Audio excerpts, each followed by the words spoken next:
Well, that was an excellent Sunday night football game. Division rivals. They're going to play 2 games minimum, Burrow and Lamar Jackson, for the next 10 years, and most will end like that. Lamar Jackson, it's really remarkable. This is a quality and a pattern in America that's discouraging, but it's true. People make up their mind on something, and they just are unwilling to change. It doesn't matter if it's politics or it's sports. People have made up their mind on Lamar Jackson, and it just doesn't matter what he does. And here's Lamar Jackson, another game-winning drive. He's won 75% of his games. And Lamar Jackson's the only quarterback in the NFL. He's the only one that's not allowed to win ugly. I've watched Brady win 25 games ugly. Mahomes has won ugly. Last year, Burrow won ugly in playoff games. Everybody in the league is allowed to win ugly. And Lamar wasn't terrible tonight. 19 of 32, a touchdown, a pick.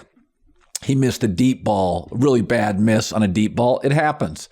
I've never thought he's the best, most elegant, refined pocket passer, but I'll say this about him. He's a better passer than anybody gives him credit for.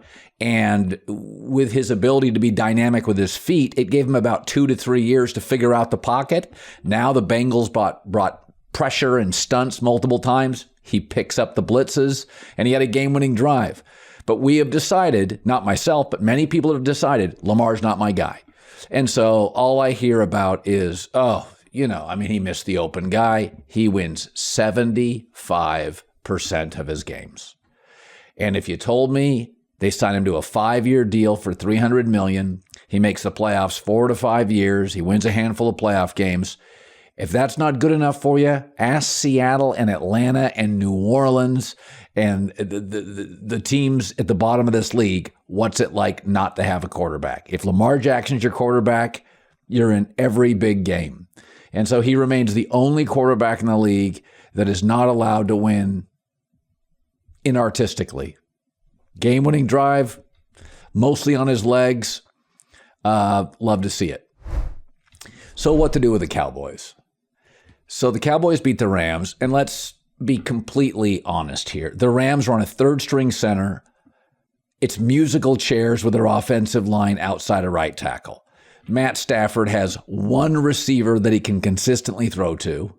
Allen Robinson, we've got to be honest here. Was that a terrible move? Was that a terrible trade? Terrible acquisition? He can't get open. He literally can't get open. But I want to talk about Mike McCarthy. So Mike McCarthy is one of 4 coaches in league history that made the playoffs 8 straight years.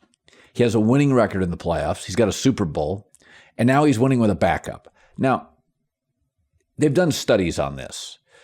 Tall, thin, good-looking people make more money over a lifetime. He looks like a Milwaukee cab driver, and Matt LaFleur looks like somebody that should be on the cover of Men's Health. But it's funny about Matt LaFleur, the current Green Bay coach. What are the 3 or 4 boxes that we all look for a great coach? Situational football.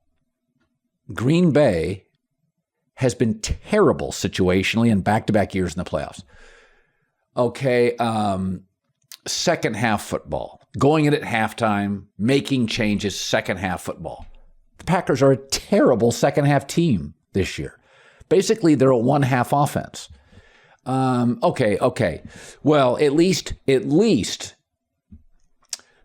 people that should be getting the ball for his offense are. No. Aaron Jones is not getting the ball enough. And outside of Aaron Rodgers, he's the most talented Packer. So Mike McCarthy, the Cowboys that should be getting the ball are getting the ball. The Cowboys on the defensive side. This Cowboy team, the defense is better than we thought.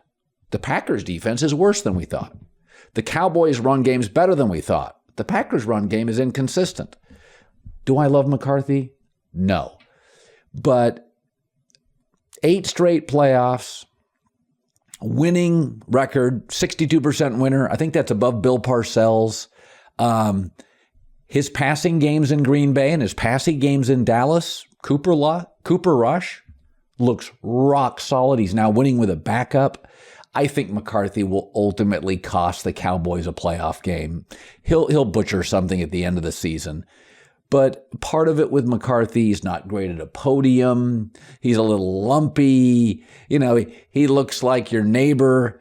There is part of that in that Dallas is kind of a slick town. It's America's team. Tom Landry had the hat.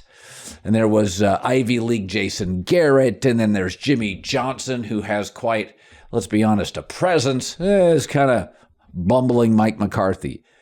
But when you can win with a backup quarterback on the road, they look fairly buttoned up right now. Listen, there are teams like Carolina that look really poorly coached. Okay, there's teams that look lost. The Cowboys right now are not one of those teams. Let's go back to the Packers and the New York Giants. Now, I know that was the morning game. Some of you didn't see it in London.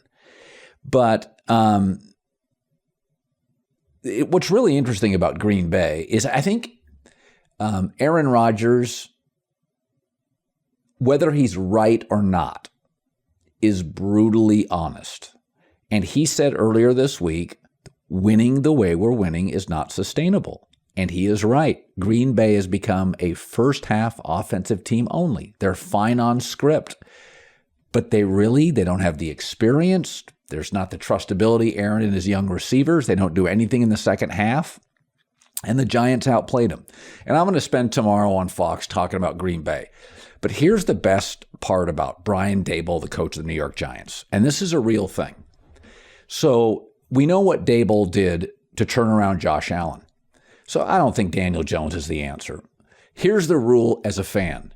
If you spend a lot of time complaining about your offensive line and your receivers, you don't have a franchise quarterback. Giant fans spend a lot of time bemoaning and lamenting their wide receivers and O-line. I don't think Daniel Jones is the guy.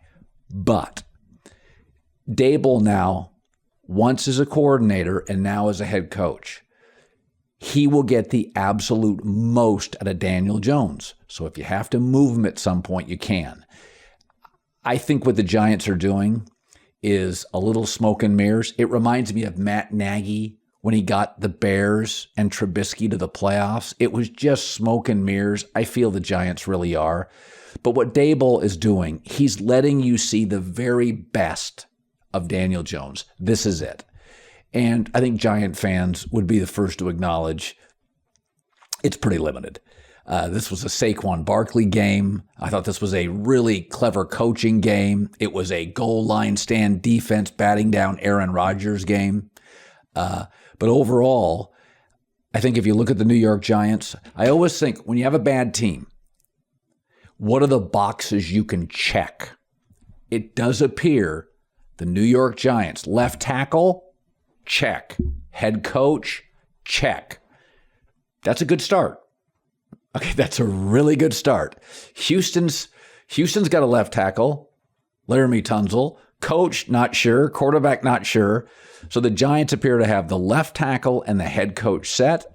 Defensive line's pretty good. That's also a box you need to check. But I think that what Daboll does, he gives you the very best you can possibly see from Daniel Jones. So if you move off him, you're making the right decision. If by the end of the year you move off Daniel Jones, you know you have squeezed every ounce of talent possible out of Daniel Jones. One more thought. Matt Rule's going to get fired, coach of Carolina, and Baker Mayfield's washed, blah, blah, blah. But I was sitting there thinking before I came on tonight, Jimmy Garoppolo should change his last name. He should go to the courts and change his last name to Jimmy Absolute Dimes. I know that's obnoxious. But here's the thing I love about Garoppolo is that we're all looking for the perfect quarterback. Lamar Jackson runs too much for your taste. Garoppolo doesn't have a big arm. Brady doesn't move enough. Outside of Patrick Mahomes, it doesn't really all come down to this. Is he good in the room? Is he decent situationally? Does he win games? That team loves Jimmy Garoppolo. And he got the ball to Brandon Ayuk. He got it to 7 different receivers. No interceptions. You can sit and pick apart all these guys. Even Mahomes will have these 5 and 6 game stretches where he goes off into the rough mechanically, and they have to bring him back. He wins. The team trusts him. He gets the ball to the right people. He doesn't turn it over a ton. He gets you about 250 yards passing. Say what you want about Jimmy Garoppolo. But this team, in my opinion, is the most talented roster in the league. And all of their offensive pieces, Ayuk, Deebo Samuel, George Kittle, all of them are outstanding after the catch. Jimmy gets it to him quickly, and they do the work. This is not an offense that you want a quarterback who holds the football, or like Aaron Rodgers often does his own thing and ad-libs. The coachability, the distribution is so perfect for this football team. Right now, I'm not so sure the Niners aren't the second best team in the league after Kansas City. And I think they match up really, really well with Kansas City. I mean, I know it's Carolina. They put a complete thumping on that team. There is no team in the league currently that wins more physically impressive than the 49ers. All right, Fox Sports, iHeartRadio tomorrow. Subscribe to the volume. We'll talk soon.